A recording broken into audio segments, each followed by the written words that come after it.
ఎప్పుడన్నా ఎవరైనా వచ్చినారనుకో మీకు ఒక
జనగణమన అధినాయక జయహే అంటూ జాతీయ గీతం వినపడగానే ఎవరైనా లేచి నిలబడాల్సిందే. విశ్వకవి రవీంద్రనాథ్ ఠాగూర్ రచించిన ఈ గీతం అనంతర కాలంలో జాతీయ గీతంగా కూడా గుర్తింపు పొందింది. అలాంటి జాతీయ గీతం జీవం పోసుకుంది ఉమ్మడి చిత్తూరు జిల్లా మదనపల్లెలో కావటం గమనార్హం.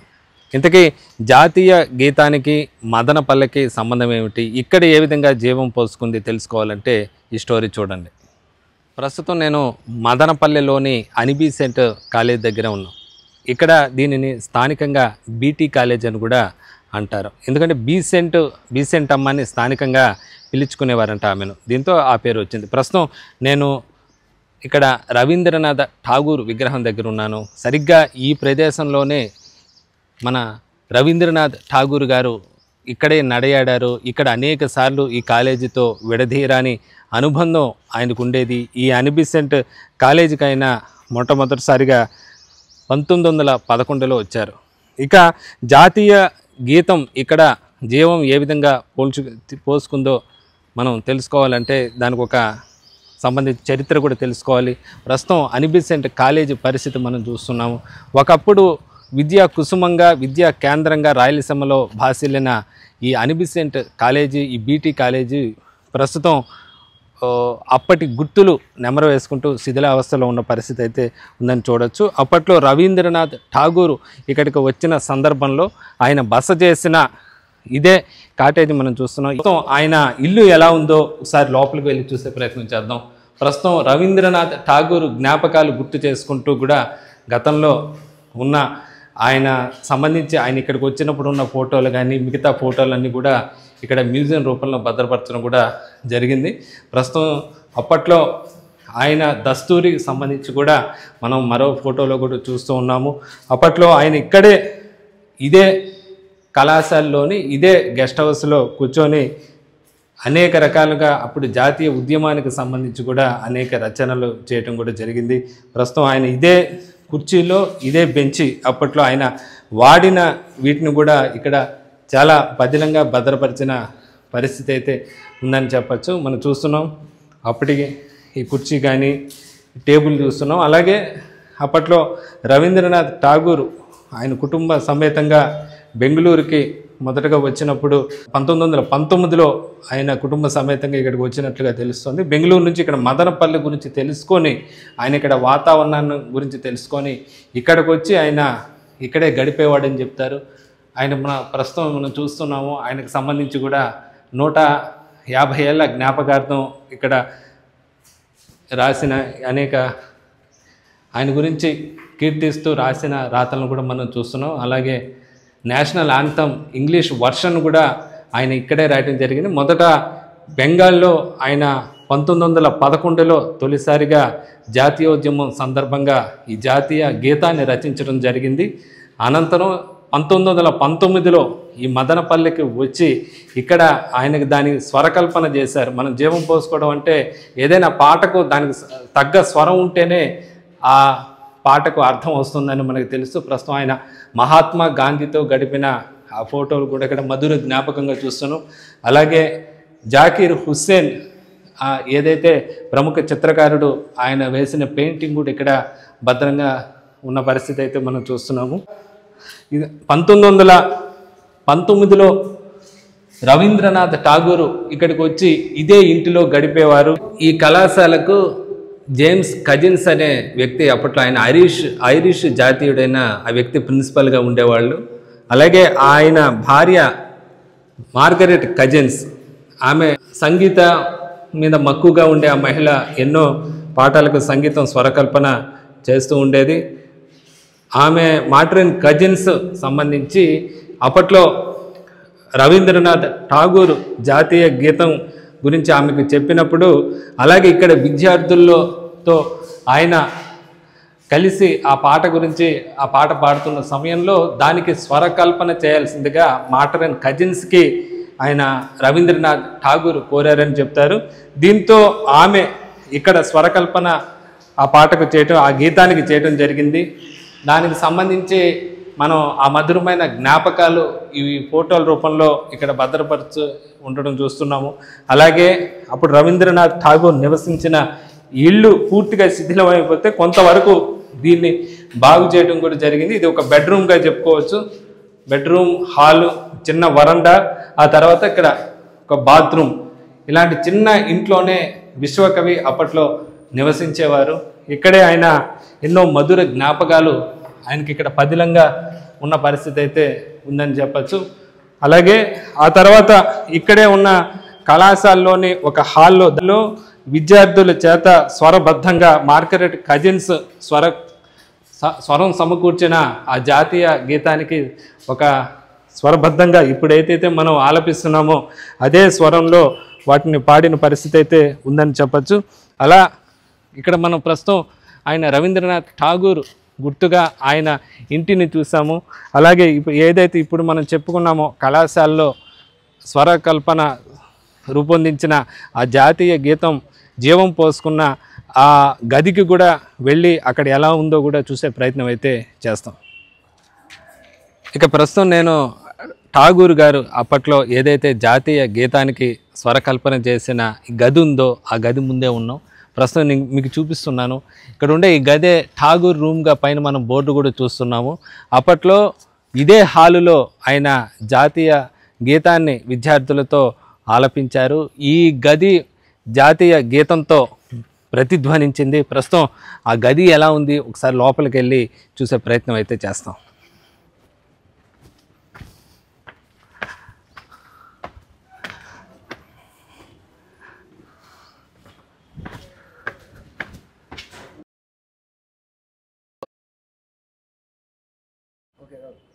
ఇంకా హాలుకి బయట బోర్డు కూడా చూస్తున్నాం, ఠాగూర్ రూమ్ అని చెప్పి. This is the room in which Gurudev Rabindranath Tagore translated Jana Gana Mana from Bengali to English during his stay in this college campus from 25 February to March 1919. The tone for the song was set by the Margaret Cousins, wife of the James Cousins, the then principal of the college. అప్పట్లో ప్రిన్సిపల్గా ఇక్కడ James cousins ఉండేవారు. ఆయన భార్య అయిన Margaret cousins, ఆమె సంగీతం మీద మక్కువగా ఉండేవారు. ఆమె పిల్లలకు ఇక్కడ సంగీతం నేర్పుతూ ఉండేవారు. ఆమె స్వరకల్పనలో ఈ జాతీయ గీతం జీవం పోసుకుంది, స్వరకల్పన జరిగింది. ఒకసారి గది లోపల ఎలా ఉంది చూసే ప్రయత్నం చేద్దాం.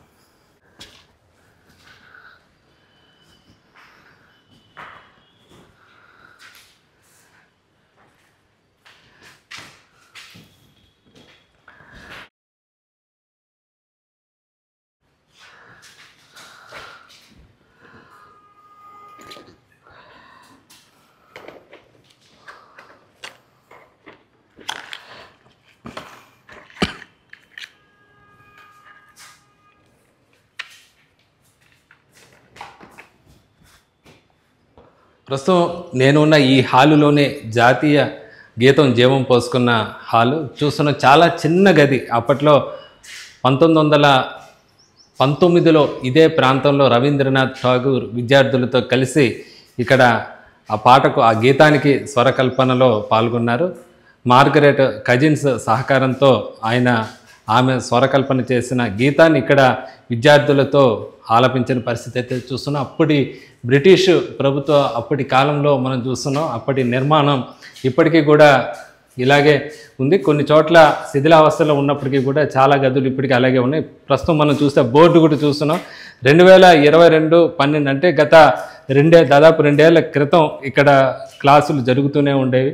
ఆ తర్వాత ఈ గదిని మరింత ప్రత్యేకతగా దీన్ని కాపాడాలన్న ఉద్దేశంతో అప్పటి నుంచి ఈ గదికి ప్రత్యేకంగా వీటిని సంరక్షిస్తూ ఉన్నారు. ప్రస్తుతం కళాశాల ప్రొఫెసర్లు కూడా ఉన్నారు. వారితో కూడా మాట్లాడి ఈ గదికి ఉన్న ప్రత్యేకతలు ఏమిటి ఒకసారి మరిన్ని వివరాలు తెలుసుకునే ప్రయత్నం చేద్దాం. నమస్కారం సార్. మీరు ఇక్కడ ప్రొఫెసర్, మీరు ఏ శాఖకి? మీరు సార్ నేను నా పేరు డాక్టర్ డేరంగుల శ్రీనివాసులు. నేను తెలుగు శాఖ అధ్యక్షునిగా ఇక్కడ పనిచేస్తున్నాను. వీరు డాక్టర్ రాఘవరెడ్డి గారు మా ప్రభుత్వ లెక్చరర్ల సంఘం రాష్ట్ర అధ్యక్షులుగా పనిచేస్తున్నారు. మేము ఈ మధ్యనే ఈ కళాశాల ప్రభుత్వంలోకి మెర్జ్ అయింది కాబట్టి మేము ట్రాన్స్ఫర్ పైన ఇక్కడికి వచ్చాము. అప్పటి నుంచి కూడా మేము ఈ కళాశాల గురించి అధ్యయనం చేస్తున్నాము. అందులో భాగంగా ఈ గదిని కూడా మేము ప్రత్యేకంగా చూస్తున్నాము. మేమిద్దరం కూడా ఇదే కాలేజీలో చదువుకున్నాము. ఈ గది యొక్క ప్రత్యేకత ఏమిటంటే రవీంద్రనాథ్ ఠాగూర్ గారు అన్ని బెసెంట్ గారితో సన్నిహితంగా ఉండేవారు. అప్పుడు వారు 1919లో మన మదనపల్లికి సందర్శన కోసం వచ్చారు. వారు వచ్చినప్పుడు ఇక్కడ దగ్గరున్న రవీంద్రనాథ్ ఠాగూర్ కాటేజెస్లో రాత్రిపూట గడిపేవారు. మరి పగటిపూట ఈ రూమ్లో కూర్చొని సాహిత్య రచన చేసుకునేవారు. అందులో భాగంగానే ఆయన తాము అది వరకే బెంగాలీ భాషలో రాసినటువంటి మన జాతీయ గీతాన్ని ఈ గదిలో కూర్చొని ఆంగ్లంలోకి అనువదించారు. అదే సందర్భంలో అప్పటి ప్రిన్సిపల్ కజిన్స్ గారి భార్య కజిన్స్ మేడం ఆ గీతానికి స్వరకల్పన చేశారని అందరూ చెప్పుకుంటున్నారు. మరి అలాంటి కాలేజీ అప్పట్లో ఎలా ఉండేది సార్ కాలేజీ? ఇప్పుడు అప్పట్లో విద్యా కేంద్రంగా ఉండేదని చెప్పేవారు. దీన్ని అన్ని బెసెంట్ గారు స్థాపించిన ఈ కాలేజీ సంబంధించి అప్పట్లో ఏంటంటే అన్ని బెసెంట్ గారు థియోసాఫికల్ సొసైటీ ఏజెంట్గా మన ఇండియాకు వచ్చినప్పుడు వారు మన దేశాన్ని అంతా పర్యటించారు. ఆ పర్యటనలో భాగంగా వారు మదనపల్లికి వచ్చినప్పుడు ఈ ప్రాంతంలో ఎలాంటి విద్యా సంస్థ లేదని వారు గుర్తించారు. కాబట్టి ఈ ఊళ్ళో ఒక జాతీయ కళాశాలను స్థాపిస్తే ఇక్కడి ప్రజలు చదువుకుని విజ్ఞానవంతులు అవుతారని ఆమె భావించారు. అందులో భాగంగా ఆమె ఇక్కడ ఒక జాతీయ కళాశాలను స్థాపించారు. మరి వారి మరణాంతరం ఈ కళాశాలకు వారి పేరుతోటే బెసెంట్ థియోసాఫికల్ కాలేజ్ అని. అంటే రవీంద్రనాథ్ ఠాగూర్ గారు ఇక్కడ రావడానికి కారణం నేను బెంగళూరు వచ్చి ఆ తర్వాత ఇక్కడ వాతావరణం నచ్చి ఇక్కడికి వచ్చారని చెప్తారు. అదే మరి అన్ని బెసెంట్ గారితో కానివ్వండి, అప్పుడున్న ప్రిన్సిపల్ కజిన్స్ గారితో కానివ్వండి, వారికి సాన్నిహిత్యం ఉంది కాబట్టి మరి ఈ ఊరి సందర్శనకు ముఖ్యంగా ఈ కాలేజీని చూడడానికి వారు వచ్చారు. బెసెంట్ గారు ఇక్కడ కాలేజీని స్థాపించారు కదా. మరి ఆమె చనిపోయాక ఈ కాలేజీకి బెసెంట్ థియోసాఫికల్ కాలేజ్ అని పేరు పెట్టారు. ఆ తర్వాత ఈ మధ్యనే కాలేజీ ప్రభుత్వంలోకి విలీనమైంది కాబట్టి అదే పేరుతోటి కొద్దిగా మార్పు చేసి బీటీ గవర్నమెంట్ డిగ్రీ కాలేజ్ అనే పేరుతోటి ఈ సంస్థ ఇప్పుడు మన జాతీయ గీతం ఇక్కడ స్వరకల్పన చేసుకున్న ప్రదేశం ఇది. ఇలాంటి మన విశ్వకవి రవీంద్రనాథ్ ఠాగూర్ ఎంతో ఆయన ఇష్టపడి ఇక్కడే ఉన్న ప్రదేశం. ఇక్కడ మామూలుగా ప్రతిసారి ఆగస్టు 15 కానీ గణతంత్ర దినోత్సవాలు ఎలా జరుగుతూ ఉంటాయి? ప్రతి ఆగస్టు 15 అయితే మేము పుర ప్రజలతో కలుపుకొని ఇక్కడ గ్రౌండ్లో పెద్ద ఎత్తున పండుగ జరుపుకుంటాము. ఆ రోజు రాత్రంతా కూడా పుర ప్రజలందరూ ఇచ్చేసి మా విద్యార్థులతో పాటు చాలా కార్యక్రమాలు చేస్తారండి. స్వతంత్రోద్యమం జరుగుతున్నప్పుడు అన్ని బెసెంట్ గారు హోమ్ రూల్ మూమెంట్ నడుపుతున్నారు. ఆమె హోమ్ రూల్ మూమెంట్ నడుపుతున్నప్పుడు ఆమెను బ్రిటిష్ ప్రభుత్వం ఊటీలో హౌస్ అరెస్ట్ చేసింది.